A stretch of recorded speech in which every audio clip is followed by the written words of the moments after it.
টি-20 বিশ্বকাপের জন্য Bangladesh cricket board BCB 15 সদস্যর দল ঘোষণা করেছে। এক প্রকার চমক রেখেই বলা যেতে পারে, কিন্তু এটা সুখের কোনো চমক নয়। 15 সদস্যর দলে জায়গা হয়নি তরুণ অলরাউন্ডার মেহেদী হাসান মিরাজের মতো একজন খেলোয়াড়ের। তাছাড়া সাইফুদ্দিনের কথা বাদ দেয়াই যাক, দীর্ঘ 9 মাস পরে দলের সাথে যোগ দিয়ে খুব একটা দ্রুতি ছড়াতে পারেননি জিম্বাবুয়ের বিপক্ষেও।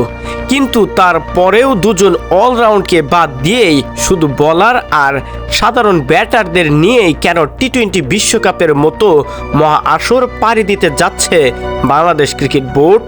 এমন প্রশ্নের উত্তর কোথায় গেলে মিলবে ক্রিকেট প্রেমীদের মধ্যে?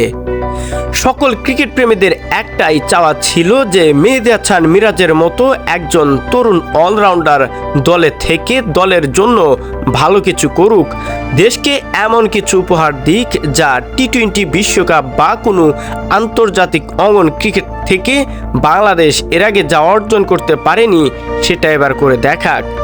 কিন্তু বাংলাদেশ ক্রিকেট বোর্ডে আসলে কতটুকু সাধারণ খেলোয়াড়দের প্রতি সম্মান দেখায়?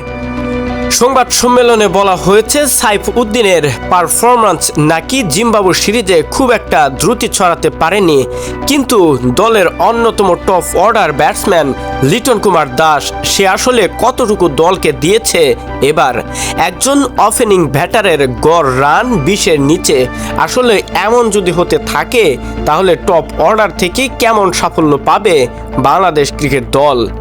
বাংলাদেশে আরও তো ব্যাটার রয়েছে, যেমন এনামুল হক বিজয়, ইমরুল কায়েস, এদের মতো ব্যাটারকে কেন সুযোগ দেওয়া হচ্ছে না ক্রিকেটে?